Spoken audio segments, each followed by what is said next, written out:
My dear students, आज हम आपको भौतिकी के मोस्ट इम्पोर्टेंट 100 क्वेश्चन करवाने वाले हैं। अगर आपने अच्छी तरह से वीडियो देख लिया तो आपका हर एग्ज़ाम का कम से कम 1 या 2 नंबर तो एग्ज़ाम के व्यू से तैयार हो ही जाएगा। अब देखिए, सार्वत्रिक गुरुत्वाकर्षण के नियम का प्रस्तुतकर्ता कौन था? ये आपको पता है कि सार्वत्रिक गुरुत्वाकर्षण के नियम का प्रस्तुतकर्ता न्यूटन था। और हमने यहाँ पर न्यूटन का जो गतिविषयक नियम है उसके बारे में संक्षेप से वर्णन करके समझाया है, आप इसको देख सकते हैं। अगला है पृथ्वी पर सूर्य द्वारा गुरुत्वाकर्षण बल। पृथ्वी पर सूर्य द्वारा गुरुत्वाकर्षण बल सूर्य पर पृथ्वी द्वारा गुरुत्वाकर्षण बल के बराबर होता है। ऑप्शन बी उत्तर होगा। पृथ्वी पर सूर्य द्वारा गुरुत्वाकर्षण बल सूर्य पर पृथ्वी द्वारा गुरुत्वाकर्षण बल के बराबर होता है। अगला क्वेश्चन, पृथ्वी व सूर्य के बीच की दूरी यदि वर्तमान दूरी की अपेक्षा दोगुनी हो जाए तो पृथ्वी पर सूर्य द्वारा गुरुत्वाकर्षण बल क्या होगा? ये पहले की अपेक्षा 1/4 हो जाएगा।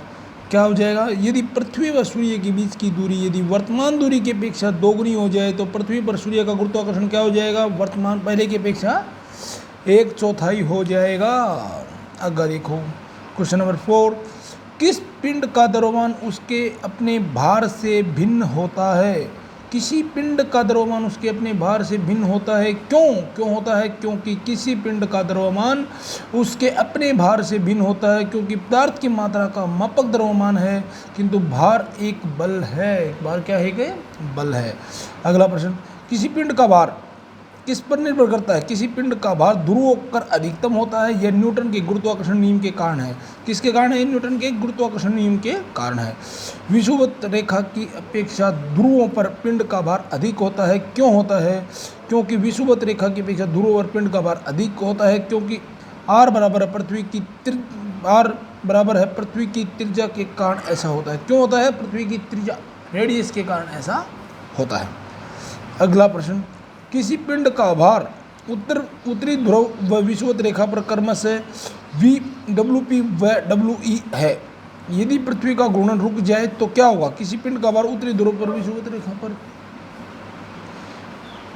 पर क्रमशः WP व WE है तो पृथ्वी का घूर्णन रुक जाए तो WP में कोई परिवर्तन नहीं होगा। लिफ्ट में व्यक्ति का भार तब अधिक हो जाता है जबकि लिफ्ट कब हो जाता है? लिफ्ट में व्यक्ति का भार अधिक है जब लिफ्ट ऊपर की ओर एक समान त्वरण से गमन करे। कब हो जाता है? जब लिफ्ट में व्यक्ति का भार तब अधिक हो जाता है जब लिफ्ट ऊपर की ओर एक समान त्वरण से गमन करे। अगला प्रश्न, किसी पिंड को पृथ्वी से चंद्रमा पर ले जाने पर क्या होता है? किसी पिंड को पृथ्वी से चंद्रमा पर ले जाने पर उसका द्रव्यमान वही रहेगा किंतु भार भिन्न हो जाएगा। भार में अंतर होने के कारण पृथ्वी की अपेक्षा चंद्रमा पर g का मान 1/6 हो जाता है।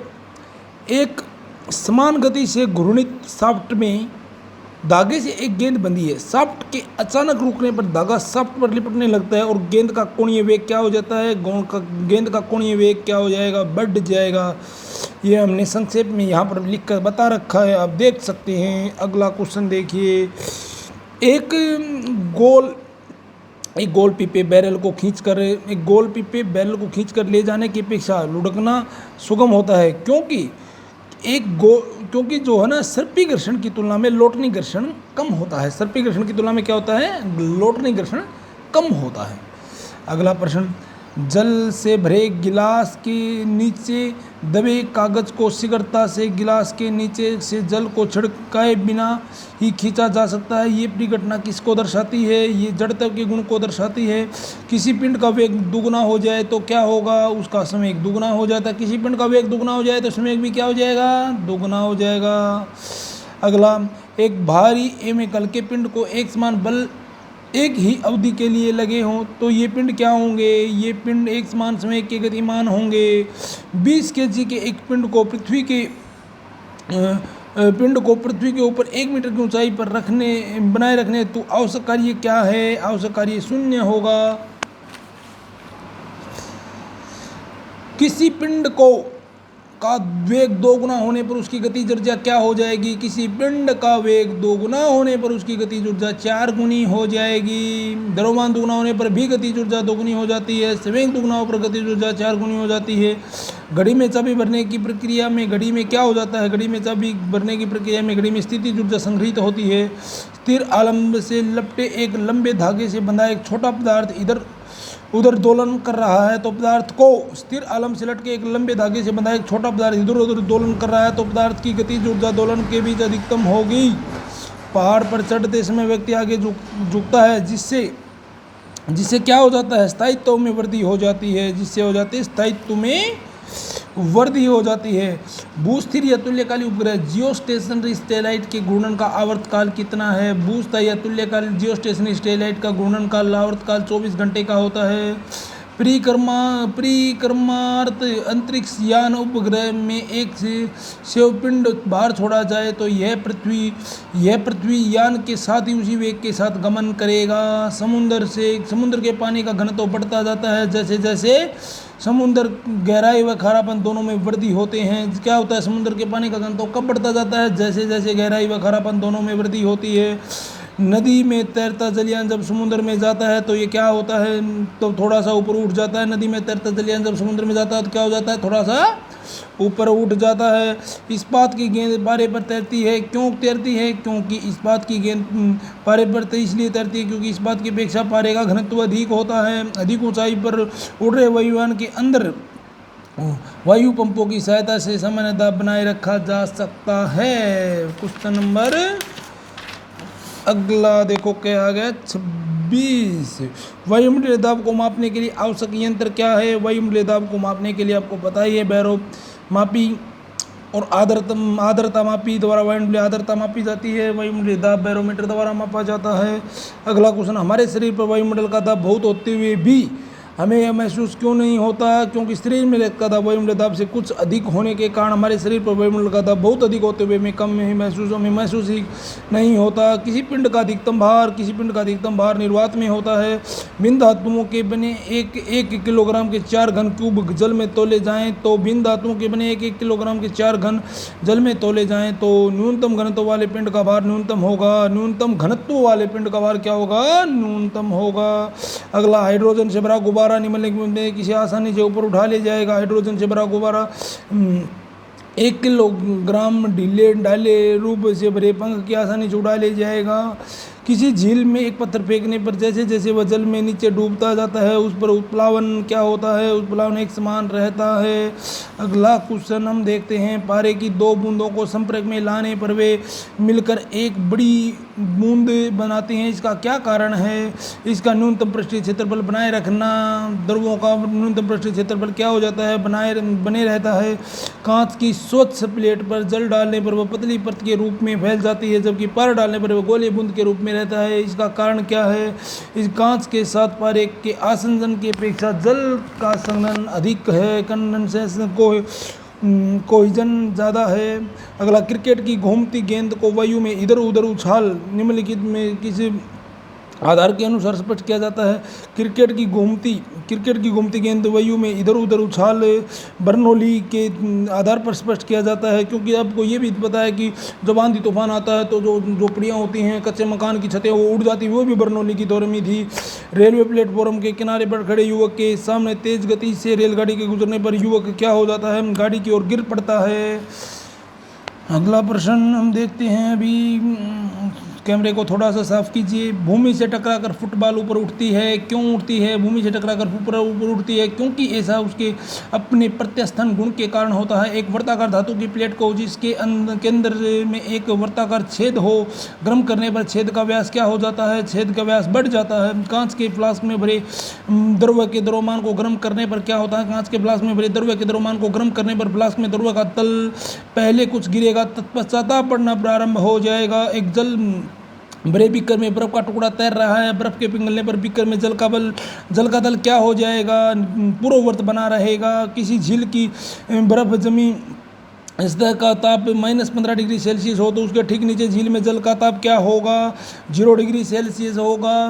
जमी बर्फ, देखो बर्फ जमी झील के अंदर मछलियाँ जीवित रहती हैं क्योंकि बर्फ जमी झील के अंदर मछलियाँ जीवित रहती क्योंकि झील की तली पर जल नहीं जम पाता। क्या होता है जब जल को 8 डिग्री सेल्सियस से 0 डिग्री सेल्सियस तक किया जाए, जल को 8 डिग्री से 0 डिग्री सेल्सियस तक किया जाए तो जल का आयतन 4 डिग्री सेल्सियस तक कम हो जाता है, उसके बाद बढ़ता है। जल का घनत्व अधिकतम 0 डिग्री सेल्सियस पर होता है। निम्नलिखित ध्रुवों में ऊष्मा का सबसे अच्छा चालक कौन सा है? ऊष्मा का सबसे अच्छा चालक निम्नलिखित में से पारा ही है। पायरेक्स के बने गिलास में गर्म पानी डालने पर वह नहीं चटकता है। क्यों नहीं चटकता? क्योंकि पायरेक्स के बने गिलास में गर्म पानी डालने पर वह नहीं चटकता, क्योंकि पायरेक्स गर्म करने से अधिक प्रसारित नहीं हो पाता है। रेफ्रिजरेटर का प्रशीतृत फ्रीजर उसके ऊपर लगाया जाता है। क्यों लगाया जाता है? क्योंकि वह संवहन धारा के समुचित प्रवाह के सारे भीतरी भाग को ठंडा कर सके। निर्वातित इवैक्यूएटेड विद्युत बल्ब के तंतु से कांच आवरण तक ऊष्मा संचरण किस प्रक्रिया से होता है? ये निर्वातित विद्युत बल्ब के तंतु से कांच आवरण का ऊष्मा संचरण विकिरण के द्वारा होता है, रेडिएशन के द्वारा होता है। ये थोड़ा सा मैंने संक्षेप में यहाँ पर बता दिया है, आप देख सकते हैं, अच्छी तरह से देख सकते हैं। धातु से बने 4 गिलासों में गर्म कॉफ़ी एक साथ डाली जाती है। चारों गिलासों पर बाहर की ओर भिन्न भिन्न पेंट किया जाता है। कुछ समय बाद कॉफ़ी उस गिलास में सबसे ठंडी होगी जिसका पेंट क्या होगा? जिसका अपरिष्कृत काला रंग होगा। अगर गर्म कॉफ़ी के प्याले को कमरे में धातु की मेज पर रखा जाए तो निम्नलिखित तरीके से उसकी ऊष्मा नष्ट होगी। उसकी चालन, समन, विकिरण और वाष्पन चारों के द्वारा उसका ऊष्मा जो है वो नष्ट हो जाएगी। अगला क्वेश्चन आप देखते हैं। एक प्याले में चाय 90 डिग्री सेल्सियस से 80 डिग्री सेल्सियस तक ठीक 1 मिनट में ठंडी होती है तो 70 डिग्री सेल्सियस ठंडा करने में लगने वाला समय क्या है? तो इसमें आपको पता ही है 1 मिनट से अधिक का समय लगेगा। अगला प्रश्न हम देखते हैं 50 का किसी द्रव्य की वाष्पन दर कहाँ पर निर्भर करती है? द्रव्य के तापमान पर निर्भर करती है। सही बात है। चारों ओर के वायु के ताप पर निर्भर करती है। बिल्कुल सही बात है। द्रव्य की सतह के क्षेत्रफल पर निर्भर करती है। बिल्कुल सही बात है। तो इसका मतलब चारों सही। मिट्टी के बने घड़े में भरा जल ठंडा हो जाता है। क्यों हो जाता है? मिट्टी के बने घड़े में भरा जल ठंडा हो जाता है क्योंकि घड़े के छिद्रों से जल बाहर आकर वाष्पित हो जाता है। ग्रीष्म ऋतु में बिजली के पंखे के नीचे बैठने पर हमें सुख प्राप्त होता है। क्योंकि ग्रीष्म ऋतु में बिजली के पंखे के नीचे बैठने पर सुख इसलिए प्राप्त होता है क्योंकि पंखा हमारे चारों ओर की हवा से गति लाकर शरीर के पसीनों के वाष्पन में वृद्धि कर देता है। हमें अधिकतम पसीना तब आता है जब वायु का क्या हो जाता है? तापमान अधिक और वह आर्द्र हो।